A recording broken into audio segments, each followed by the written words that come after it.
give more returns. Get more security and more interest on your fixed deposits from Sri Lanka's largest finance company, LMDtv Finance.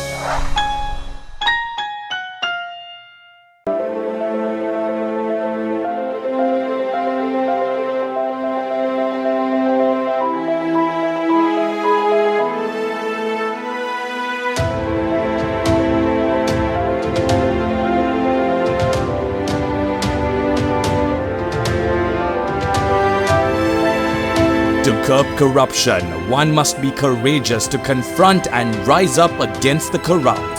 Sleep well, be guided by ethics and standards for peace of mind. Refresh Sri Lanka for a civic-minded society. In association with 99X. LMD, the voice of business.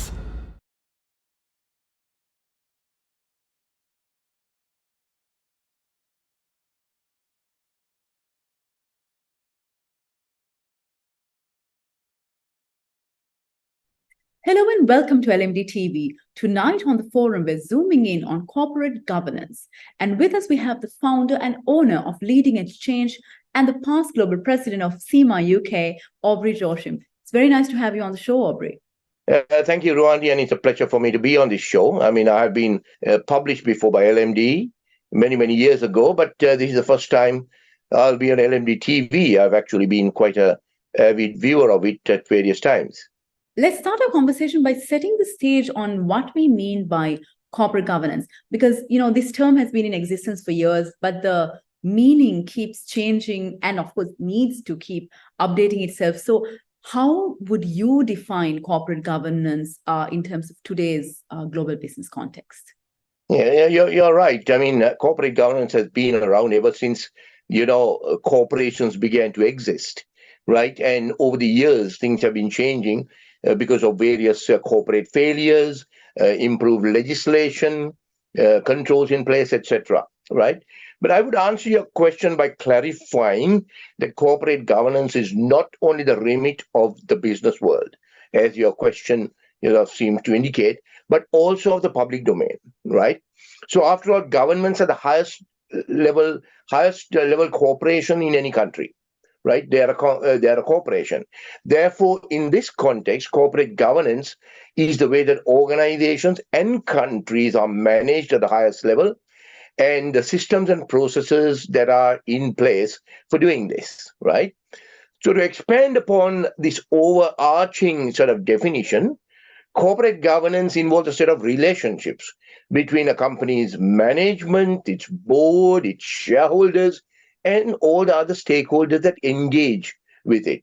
So it also provides a structure through which the objectives of the company are set and the means of achieving those objectives and monitoring performance are determined, right? So that's what the overall thing means. So in the case of a country, governance relationships involve the government, of course, or the executive, as you might call it, the judiciary, public administration, the various government agencies, and the general public, who are the major stakeholders of corporate governance from a public sector context, right? In fact, to my earlier point, now many progressive countries refer to themselves with the corporate suffix India Inc. or Singapore Inc., right? So while the above definition is by the Organization for Economic Cooperation and Development, the OECD, there are a number of other definitions, as you say, that have been around on the topic of corporate governance, compiled by various regulatory bodies, which while sort of encompassing similar principles and sentiments, are slightly skewed and fine-tuned to different contexts, right? So the Australian Stock Exchange Corporate Governance Council Authority defines corporate governance as a framework of rules, relationships, and processes within which by which authority is exercised and controlled in corporations, right? So that is their definition. So it encompasses the mechanisms by which companies and those in control are held to account. That is the sort of a main thrust of it, from whichever way you look at it, and however many definitions you might call into view, right? So that's the way I would look at it, Ruwandi. And if I ask you, in terms of Sri Lanka, what changes would you make to that definition? Well, I mean, for a start, we have to look at all the aspects of it. And like I mentioned, when it applies to a government, right, what are the areas that we have to look at? So, for example, things like the rule of law, or adhering to, certain principles of transparency and things like that. And I think, the interaction between the various stakeholders, like I said, the executive, the judiciary, public administration, and all of that. So those are the areas that I would, look at in the context of, the Sri Lankan context. Thank you, Aubrey. We've set the stage in terms of the technical and the theoretical definition of corporate governance. Now, if we look at the practical picture, what does corporate governance look like in Sri Lanka today? Well, that's a very interesting and I would think a topical question at this point in time. And I hope what I say is not going to get me in trouble, in any shape or form. So, as you will appreciate, being an Australian citizen and domiciled outside of Sri Lanka, my perspective on this topic is secondhand and ascertained from a number of published sources, what I read, as well as word of mouth and hearsay, right? So one has to recognize that is the issue, right? Any personal experience in this regard dates back to more than 4 decades when I left Sri Lanka, right? So that's how long ago I have firsthand experience in it to a great extent. However, in hindsight and knowing what I know today, I can surmise what the picture looks like, okay? From all appearances, there seems to be a failure of corporate governance in a number of areas across Sri Lanka, in the public sector, private sectors, whatever areas. And I suppose we'll get more into that as we go down the path. Recent government diagnostic assessment conducted by the IMF, right, does not read well, right? And when I read that myself, I was quite, disappointed, right, to say the least. Although I'm sure, it was to be expected, right? It reveals widespread systemic and severe governance weaknesses and corruption vulnerabilities, right? And I'm sure many of your viewers would have read this in some of the, broadsheets in Sri Lanka, right? So the major concern is that such failures are having a macroeconomic impact. And that is a sad part of it, because you see, as we will look later on, I suppose, there is a correlation between how an organization or even a country performs economically and the governance, right? So while the report is specifically in respect of the public administration and state-owned enterprises, it would also mean that such a culture of poor governance has permeated the private sector as well, right? As they are correspondents, right, interfacing on a number of engagements and transactions with the public sector, and somehow caught up in this whole web of corporate failure, right, so to speak. Because it must be recognized that corporate governance culture of any organization takes its cue from the overarching corporate governance culture and environment it operates in, right? Therefore, in Sri Lanka, the overall picture looks bleak, whether you look at it from the perspective of the public sector, like we just discussed, or the private sector organizations, far and wide. Aubrey, the picture, like you said, is definitely very bleak. What would you highlight as the main challenges for Sri Lankans, both business managers, coming from the public and the private sector, all the stakeholders, like you said? What are the challenges in really ensuring corporate governance? Corruption is one thing, like you mentioned, but I'm sure there are others. What are your thoughts on this? Okay, so once again, Ruwandi, I'll answer this from the perspective of a distant outsider, right? with only limited interactions with the Sri Lankan business landscape.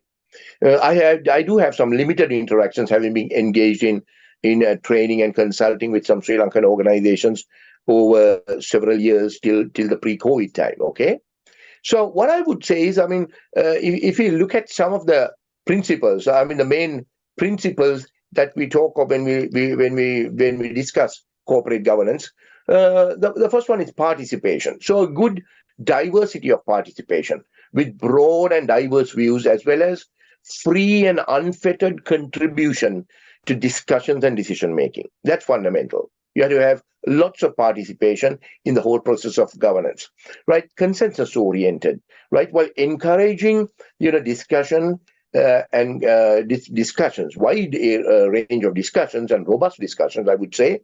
Governance and decision making should be consensus oriented, meaning a unified agreement reached. And that is one of the biggest problems we'll have in a place like Sri Lanka, because you put any three people together, they'll have different views and there will not be a consensus, right?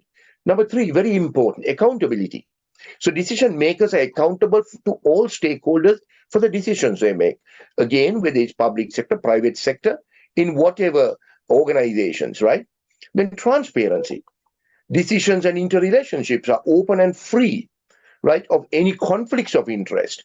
Information disseminated across the organization should be accurate, well understood, and open to question and debate as well. The responsiveness to the normal and unexpected circumstances, that is crucial and should be communicated in a timely manner. Then, of course, effectiveness and efficiency is fundamental, because that is where things are happening. So a key aspect of good governance is to perform tasks and duties as effectively and efficiently as possible. And also in that context, in today's environment, especially looking for advancements in technology, etc., to make things happen in a transparent manner, right? And of course, then there are some other issues like equity and inclusiveness, which is significantly talked about in boardrooms around the world, right? Equity, inclusiveness, female participation, age-related things, all that. Then, down the line, but very important, is the rule of law. And then strategic vision. They're all part of good corporate governance principles.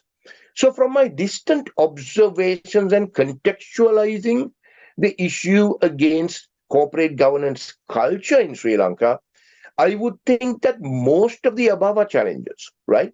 However, if I'm pressed to identify specific challenges, they would, I'm sure, certainly be accountability, transparency, effectiveness and efficiency, and perhaps even strategic vision, right? So those are the challenges that I see. Unfortunately, that's a very long list.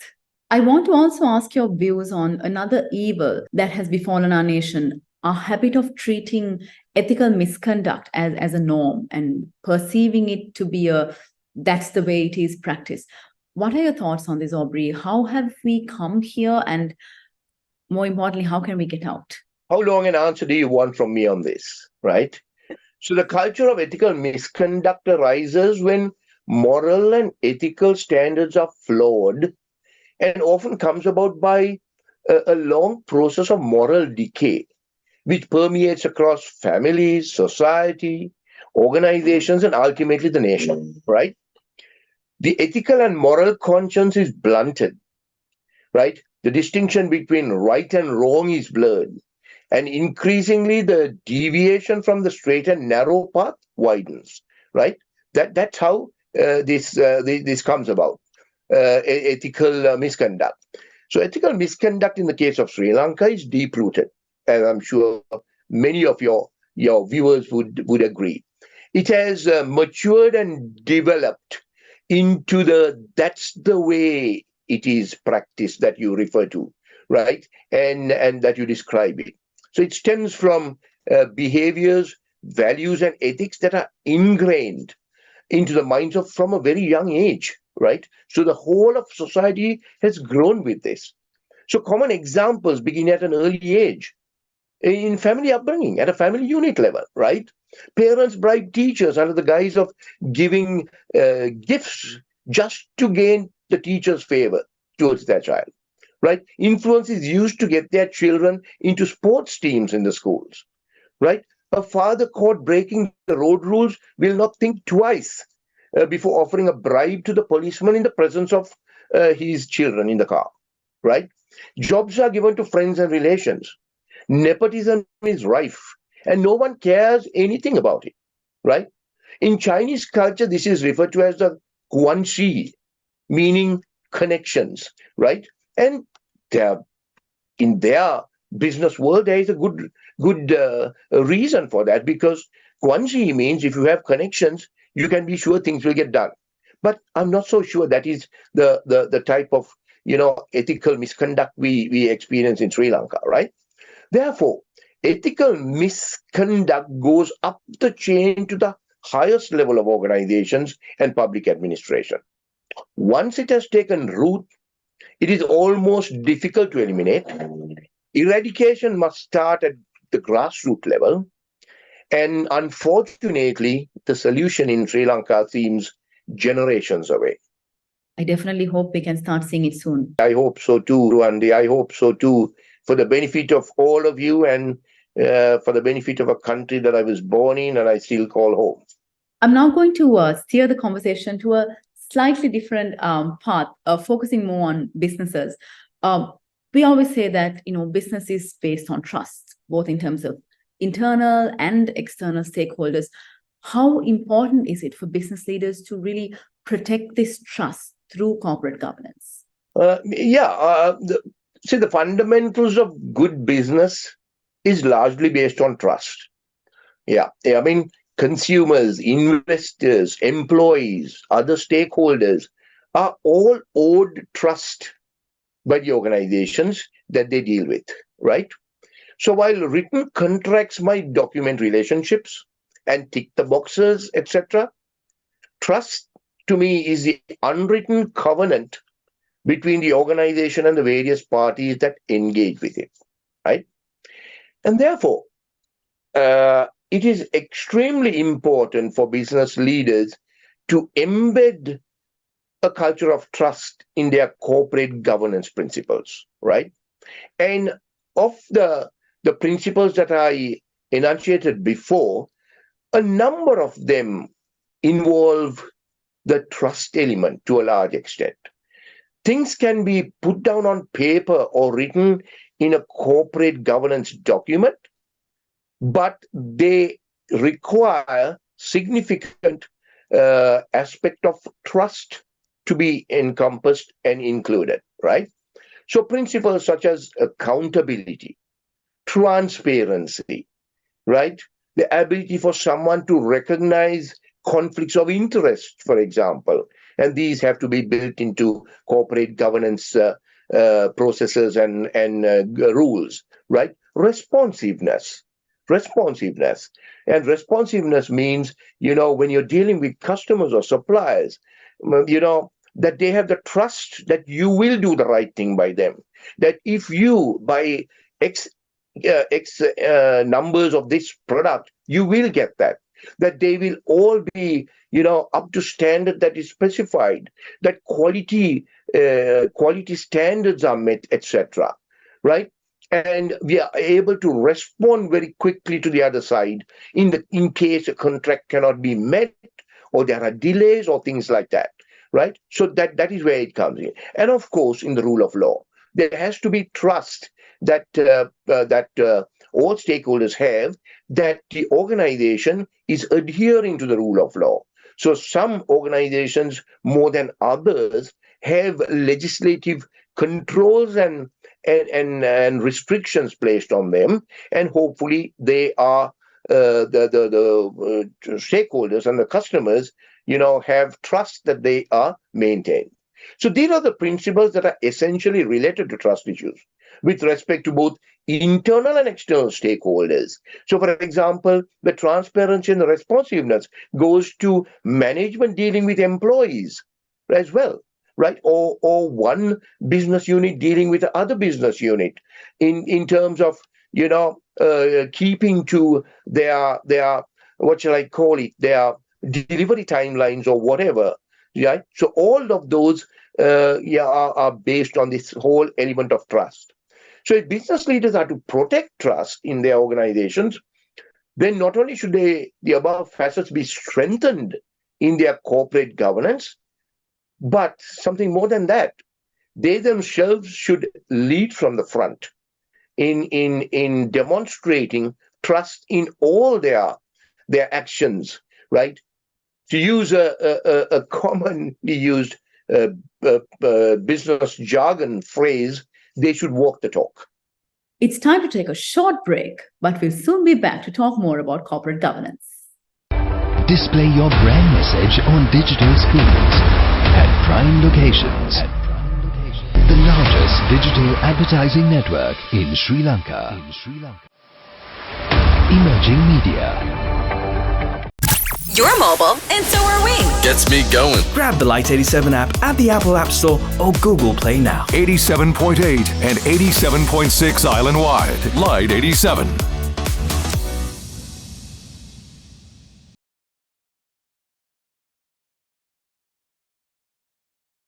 Welcome back to the show. We're talking about corporate governance with the founder and owner of Leading Edge Change and the past global president of SEMA UK, Aubrey Joachim. Another expectation that we always have from businesses is, of course, profitability. And then we come to the issue of whether compliance is expensive. So what do you think is the role of corporate governance in terms of balancing compliance, performance, and profitability? Yeah, very interesting, because compliance is costly, but organizations should not do compliance just for the sake of doing compliance, right? The compliance aspect of it has a value proposition on the other side of the equation, right? And that is the main thing. So that is where this concept of balancing compliance and performance comes in. So it's an interesting question, and one that has been long debated in boardrooms around the world, right?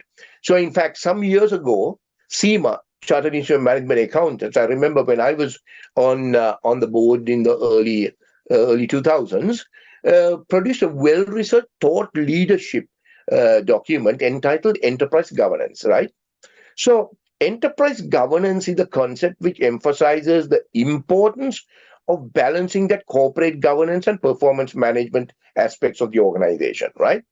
So in the light of corporate scandals like the Enrons of the world, WorldComs of this world, which were at that point in time, the headlines in the business world, there was considerable pressure worldwide to improve standards of corporate governance through new codes of best practice and legislation, etc. Right? It was sort of using a sledgehammer to put in a small patch of nails or whatever, right? So while necessary, there is a danger, though, that new codes of best practice and the need for companies to create to have significant control aspects, right, will compromise the need for companies to create value. Because at the end of the day, organizations, and especially corporate organizations, are there to create long-term wealth and to pursue the right strategies to achieve that. So some of those aspects can be overlooked if they overdo the compliance or the governance aspect of it, right? The compliance aspect of it, right? So research has shown that a particular challenge for boards is to maintain effective oversight of the company's strategic position and progress in response to this gap in the oversight, right? Because when you look at it, it was sometimes these oversight issues that resulted in corporate failures, right? So this led SEMA to developing that strategic scorecard for boards to evaluate their organization's strategic position in relation to value creation, right?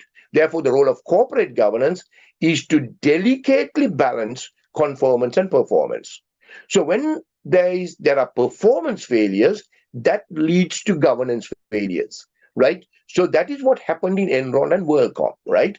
Because there was the imbalance, so to speak, right? So when Kenneth Lay, the CEO that time of Enron, went and overpromised the market that he would raise the value of Enron, to whatever he said it was, and it was not being achieved. It did not prevent him from doing unethical things to actually achieve that.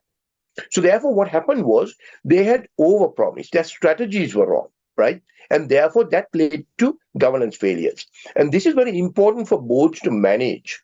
So the enterprise government document suggested that boards of organizations must keep a close watch on the organization strategies, strategy setting process, the performance management of the execution of that, in order to ensure that there is that right balance between conformance and performance, right? So that is very important. You can't, trade one off for another, trade one against the other, so to speak. Yeah.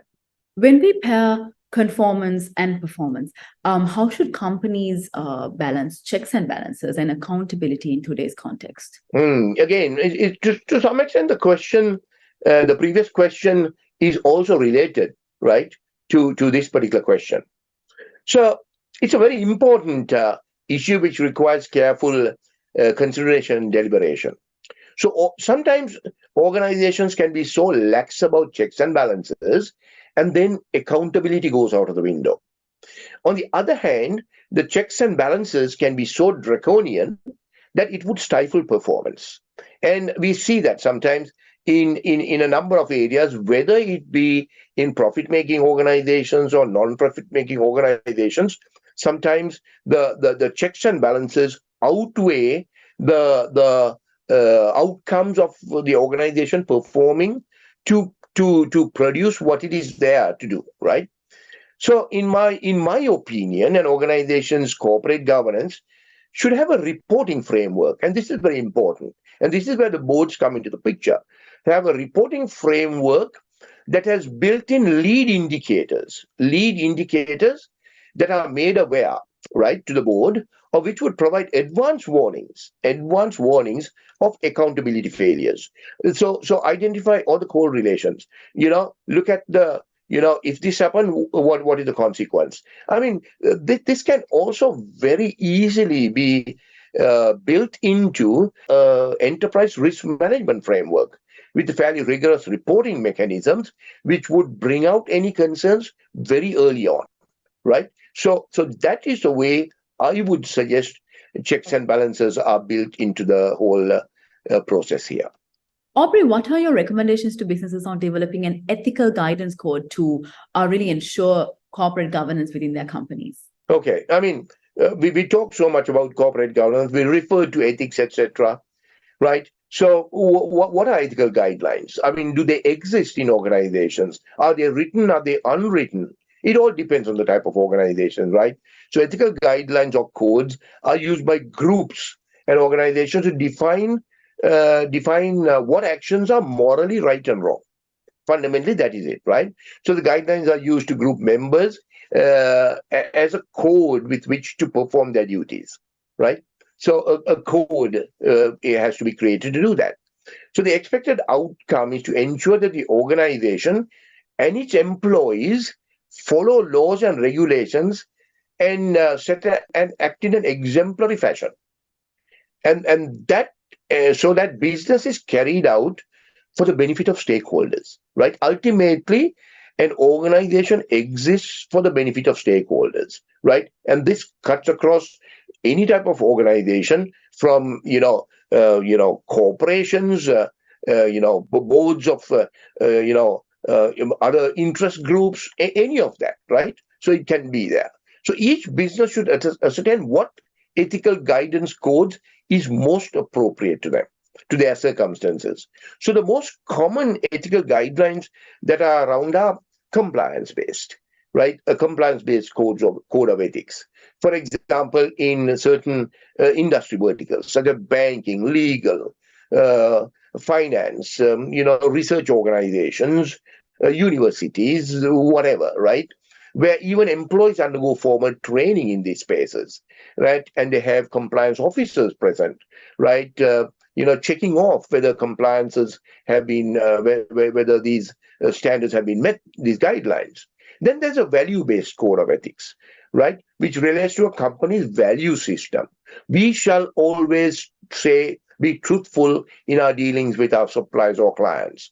We shall endeavor to do everything in the interest of our employees, right? We will be protective of the environment in which we operate, right?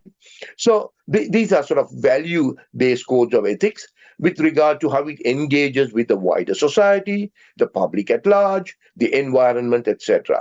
So these are largely self-regulated, and some organizations proudly display this and use it as a selling point, which is important. And that is why it's important. It should not be seen as merely a cost. So at no point should corporate governance be seen as, well, it's a cost.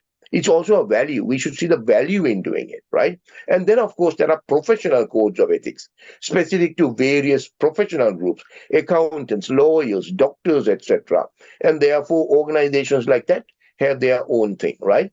And now what is coming to the fore, especially in the context of what's happening globally with environmental issues, this whole buzzword ESG, or buzz acronym, I should say, ESG. So ESG related code of ethics. So with the increased focus on the environment, the social and governance issues, as well as aspects such as equity and diversity. They're all part of what is being looked at in the context of ethical codes that organizations must look at. So my recommendations are that all these aspects are considered while developing the appropriate code of ethics. So look at your company, look at whom you deal with, see the areas that you think should be controlled more or looked at in more detail. So that's the sort of advice that I would give Ruwandi. It was such an amazing interview, Aubrey, and we covered a lot of things. I especially liked our discussion on, a habit of accepting ethical misconduct. So before you go, I want to ask you one more thing. As you know, LMD, we launched a campaign titled Refresh Sri Lanka to really encourage a mindset change in society and create a more civic-minded society in Sri Lanka. Against this backdrop, what are your views and what are your recommendations on how Sri Lankans and how Sri Lanka can really get out of the habit of accepting corruption and accepting ethical misconduct? And how can we really go for a mindset change? To encourage a mindset of change, right?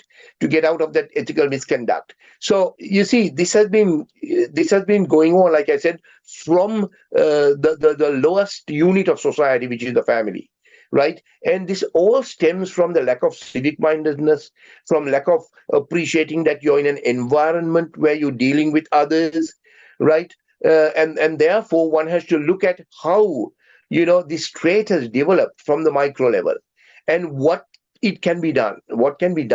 In fact, a mindset change, really, when you're talking about it, is the foundation of the system change, which I'm sure you all recognize as the recent catch cry of people in the country, right? So civic mindedness should reside high on the agenda of organizations and therefore be pursued by directors and organizations and management of the organizations. But ultimately, that ethical misconduct, while I said it's very, very difficult to eradicate, a start must be made somewhere. At least the next generation of newborns should be sort of kept immunized from the rest of what has been happening, and steps should be taken to move forward from that point. We've been talking with the founder and owner of Leading Edge Change, who's also the past global president of SEMA UK, Aubrey Joachim. It was such a pleasure having you on the show. Thank you very much, and I hope we'll be able to talk sometime again in the future. And thank you to all our viewers for being with us. Until next time, take care. Don't forget to subscribe to our YouTube channel and follow us on Facebook and Twitter. Thank you for watching and stay safe.